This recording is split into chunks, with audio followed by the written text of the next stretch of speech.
So I've gotten a handful of comments like this, and I've gotten a few like duets to the video that I made.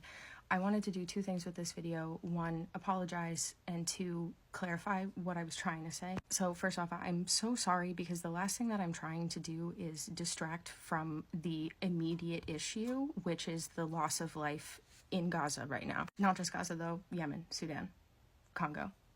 There's more.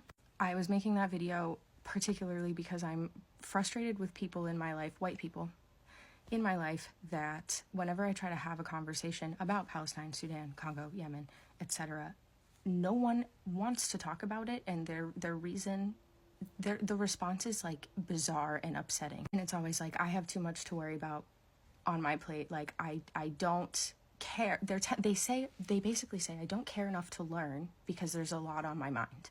And I am so sick and tired of interacting with people on a day-to-day basis that only care about world issues if they think there's a possibility that it could affect them. My intention with the video was to try and say, like, it already is affecting you, and I did not do that properly. I was trying to talk to a very specific set of people, particularly in my life, and I am so sorry, because the last thing that I wanted to do was make it seem like I am one of the people that feels that way, because I do not feel that way. And it's hard for me to put myself in the mind of someone who could not give a shit just out of empathy, just out of the fact that there is a crime against humanity, there is an actual, literal genocide, so many genocides occurring all at once on this planet, and no one cares unless they think that they are the ones that are going to have to be evacuating their homes. And I am so sick of that. I am so sick of people telling me that I am dramatic for giving a shit.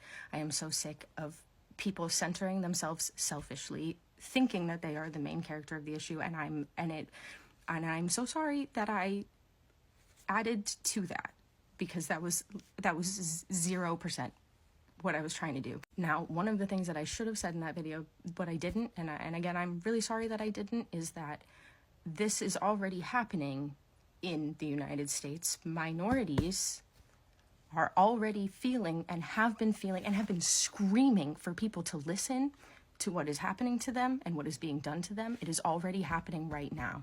It is already happening right now. The existence of our very countries as they stand today only exist because of violence against marginalized communities, because of genocide. So I just want you to know that I did not intend to try and make us, as in like United States citizens or Western citizens, as the main characters. I was trying to make an attempt to speak directly to some people in my life who don't care and don't even want to hear about it. They don't want to do the research themselves, and they don't even want to hear other people summarizing said research.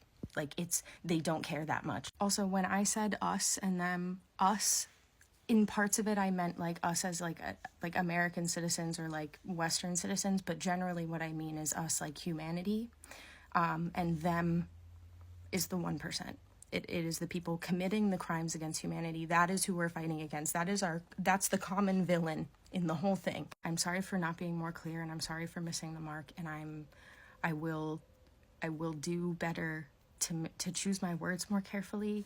I'm really sorry. I replied to this in a comment already, but I have more to say. Listen, I have been writing customer stories down for 12 years almost, like more than a decade. The moment I started working and the customers were insane, I was like, I have to write this down.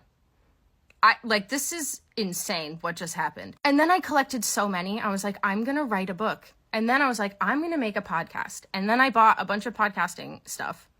And then 2020 happened, but then 2020 happened. If you didn't work retail in 2020 or onward, you have no idea how bad the general public is now. You have no idea. In 2020 alone, I lived 1,000 lives.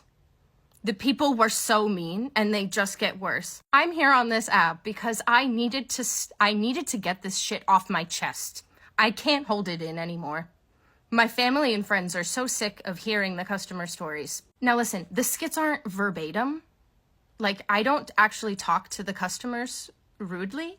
In fact, my major problem for most of my retail career was that I never stood up for myself. I just let these people abuse me all the time. I change pieces of it to keep people anonymous also. And I'm shortening these interactions by like 15 minutes sometimes. If they were actually verbatim, you would be so bored. You'd be like, this just goes on and on. Yeah, I know. Sometimes I'll mush more than one customer story into one customer story. But like all this shit happens. When I write the stories down, I'm not writing them verbatim a lot of the time. I'm just writing like a quick bullet point with like the meat of the story and then like any particular things and quotes that they said that pissed me off extra. Or I fill in the blanks with things people say to me all the time. Like all this shit actually happens. Yes. Unfortunately for me and everyone. Also, if you look in the comments of like almost all of my videos, my coworkers are there.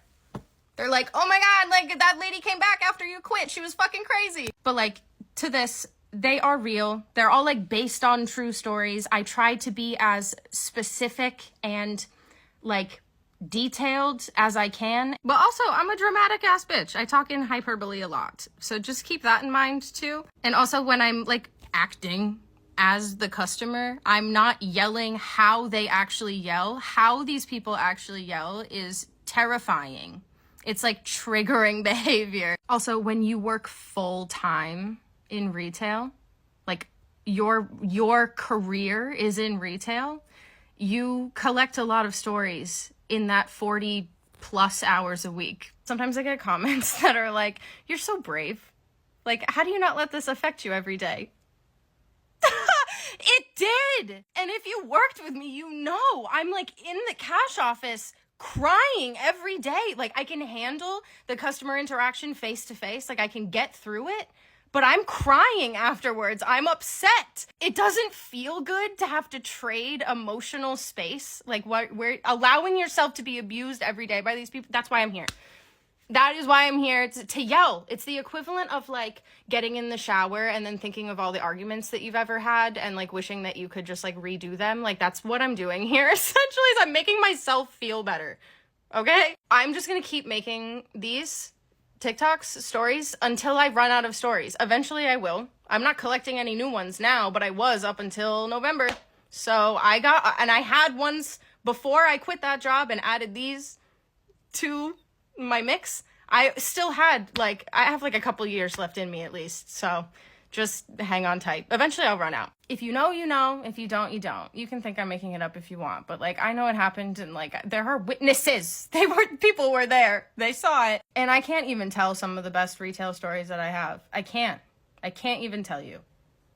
Like I would be in legal trouble if I did.